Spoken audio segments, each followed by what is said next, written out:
are going to see the poem Stopping by Hoods on a Snowy Evening, written by the poet Robert Frost.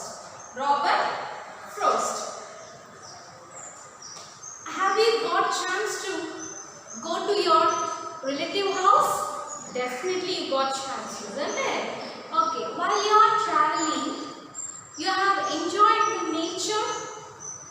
Yes, obviously everyone like to enjoy the nature, isn't it?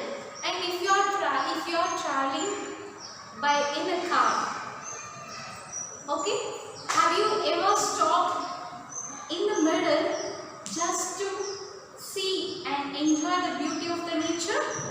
How many of you had that experience? Even I had that experience. Okay, very nice.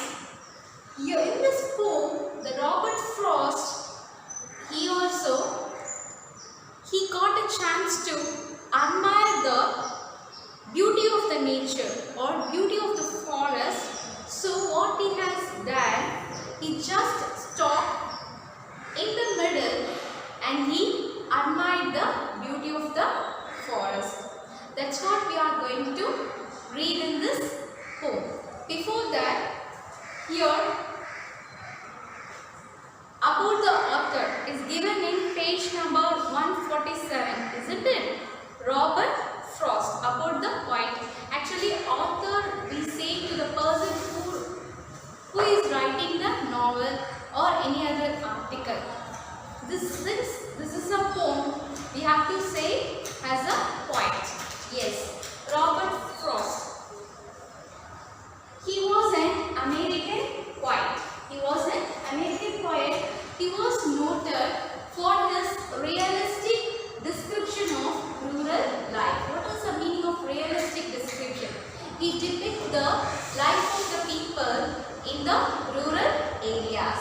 Next, he was born on 26th March 1874 and he got 4 bullets or silent here, bullets prizes for poetry.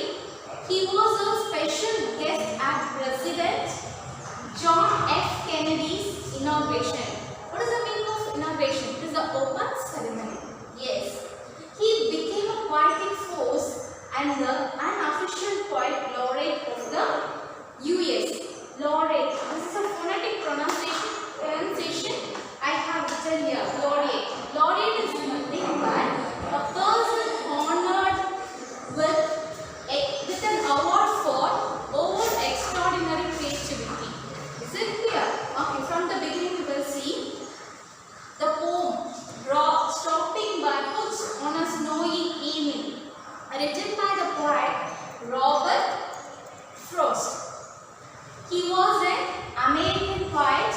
He was noted for his realistic description of rural life, or he was noted for his depict of rural life, and he was born on 26th March 1874 and he got 4 bullets, R silence here, bullets prizes, and he was a special guest at President John F. Kennedy's inauguration, and then he became a poetic force and the unofficial poet laureate of the US. Laureate is nothing but it is an award given to the person who has an extraordinary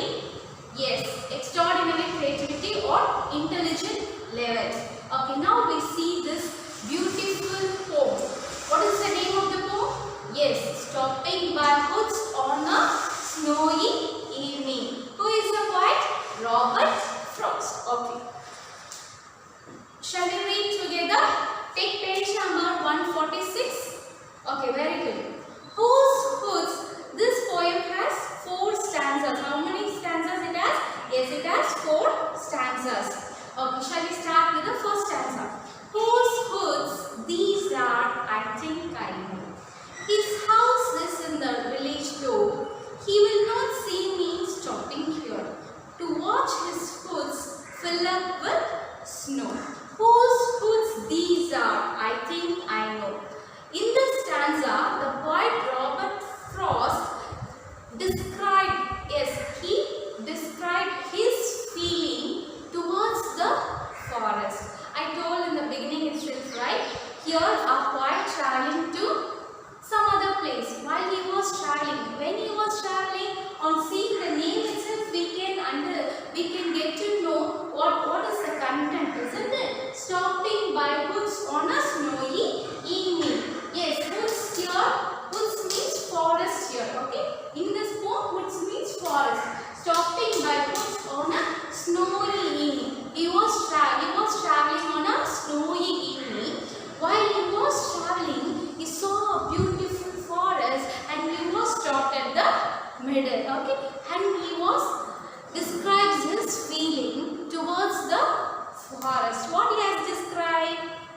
The first stanza describes his feelings as well as about the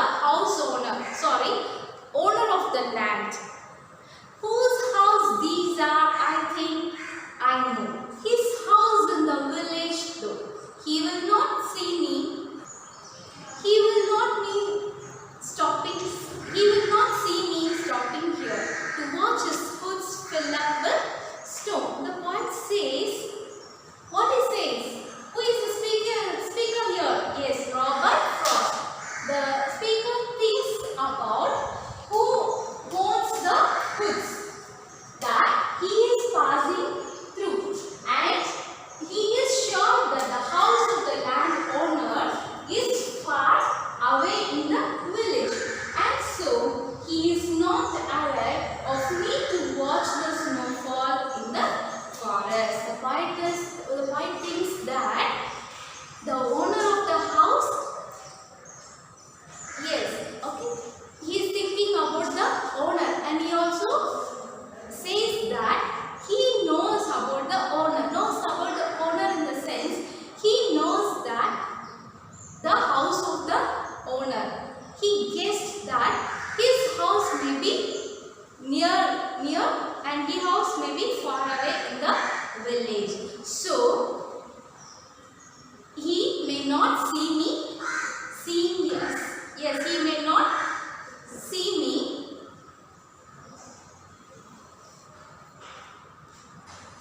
stopping here. Why did he stop at the particular place? Yes, to watch the beauty of the forest filled up with snow. Is it clear? Okay, again I tell the explanation of the first stanza. The poet on his way, while he was traveling, he stopped at a particular place. He stopped at the forest because he was attracted towards the forest, and he says that, okay, the owner of the land, he may be not near to this forest. His house may be in the village. It is so far from this forest. So he couldn't see me stopping here and enjoying the beauty of the forest covered by snow. Now we see the second stanza. My little heart must think I care to stop without a farmhouse near. Between the woods and frozen lake, the darkest evening of the year. In this stanza, he describes about the feeling of the heart. He describes about the feeling of the heart as well as he describes about the feeling of the heart in this stanza. The speaker thinks that his heart must find it strange to stop so far from without any signs of farmhouse near. They are surrounded only by the forest and a frozen lake on the longest night of the year. Quare means strange. Phonetic pronunciation. Quare. It means strange or hard, which is not common. Next, woods means forest. In this stanza, he talks about the feeling of the horse. How did the horse feel when his master stopped in the middle where the horse couldn't find any farmhouse nearby the forest or in the forest? Is it clear? Okay, my little horse must think it fair. It's to stop without a farmer's near. It is changed to the horse. Okay, because he thought that he was thinking that here I couldn't see any farmers. Do you know what is the meaning of farmers? Yes, the house attached with the farm. Here there is no farmhouse in the forest. Why did my master stop here? Between the woods and frozen lake, the darkest evening of the year. Yes, it is not a morning, isn't it? It is the evening. Why did my master stop here even though I couldn't see any farmhouse nearby this forest. Hope you have understood these two stanzas. Now we move on to the third stanza. He gives his harness bells a shake to ask if there is some mistake.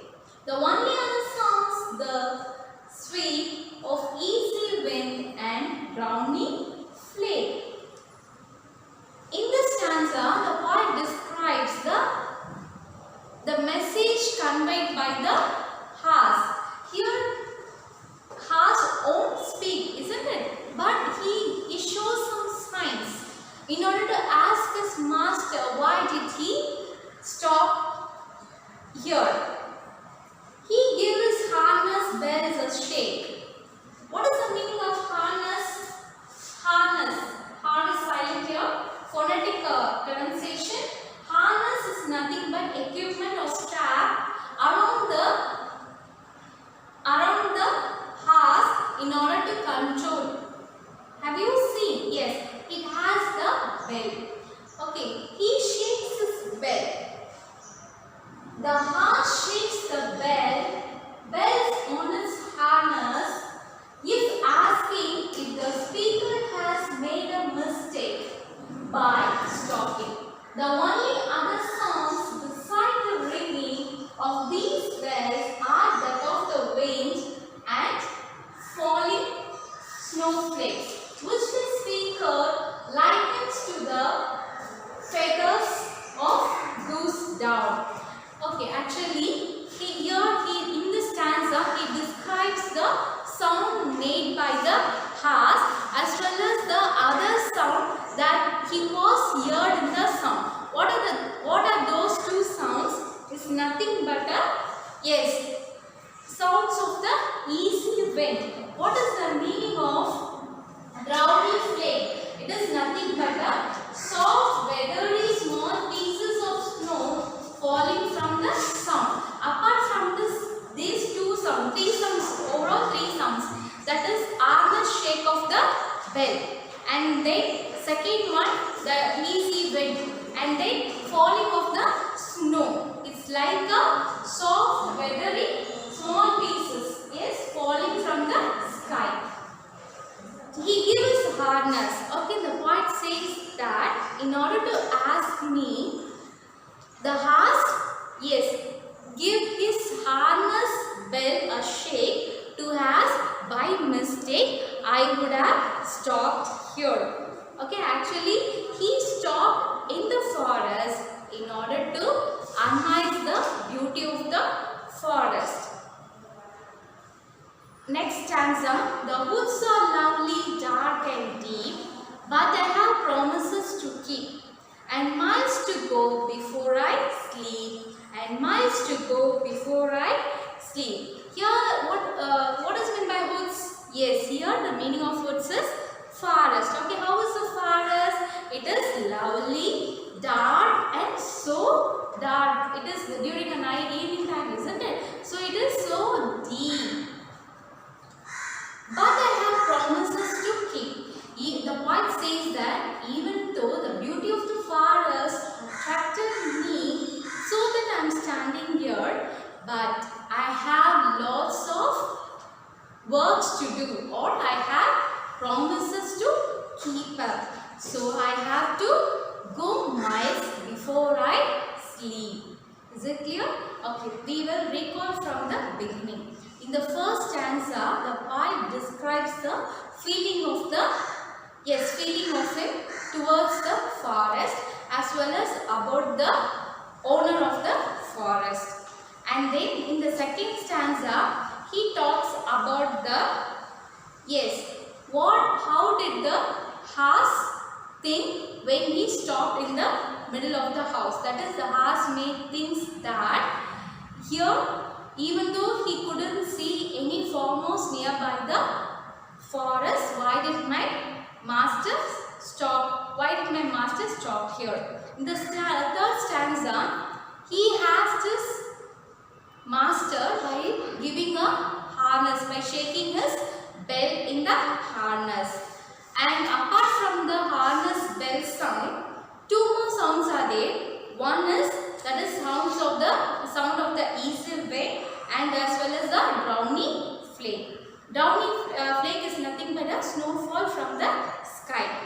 In the last stanza, he says that, the poet says that even though the forest looks lovely, beautiful, dark and deep, I have lots of work to do. I have to travel for a mile. Okay, so I have to travel. If I stand here itself, if I stayed here itself, I couldn't finish my work or I couldn't achieve anything. So I have to move on. Okay, this poem teaches a wonderful lesson. What is that? Yes, in our life also we have, each one of us has, each one of us have destination. Sometimes we are deviated from our destination, isn't it? Okay, we attract towards something. What we have to do, it's a nature to the human being. Suddenly what we have to do, we have to come back from that and we have to focus on our destination. That is a wonderful lesson we have learned. A small example I give you. You are having the exam. Your goal is to score 100 out of 100 or 99 out of 100. But during the exam time, you got a chance to go to film. Okay, but this is a deviation. What you have to do? No. Even though it attracts you, you have to concentrate on your destination and achieve that. Now we will see, and you have to finish the exercise given in 148, that is B exercise. Now I teach you rhyme scheme. You have the exercise on rhyme scheme and figure of speech. Figure of speech I teach you after your quarterly examination. Now I teach you rhyme scheme. How do you identify rhyme scheme? Whose foods these are? I think I know. You know to identify the rhyming words, right? How do you identify rhyming words? The words which has the same sound. The same thing, but only difference. You have to look at the words which has given at the end of the line. Here, what is the word given at the end of the line? No. In the second line. His house is in the village though. Though he will not see me stopping here. He will not see me stopping here. Here, to watch his foot fill up with snow. These are the 4 words given at the end of the each line. What you have to do? You have to name it. Okay? I know. Okay, we will give the name. You start from the alphabet from A. Okay, you can use either lowercase or uppercase. You can use either lowercase or uppercase. We start with the alphabet A. No. Next, you check with the next word, which is at the end of the second line. Do. No. Do. No. Do. It has the same sound. No. Do. So, you can give the same name. A. And next, here, different sound. So, you have to give some other new name. B. Snow. Same sound of no. What is the name we have given here? A. So, give the same name. Is it clear? Okay. Now I tell you, rhyming scheme is nothing but you have to give name to the words which has the same sound, the same letter. You can use either lowercase or uppercase. If you have 4 stanzas, isn't it? If you are starting with the second stanza, you have to start with again A, capital A. Is it clear? Okay. Here in this stanza, no, do,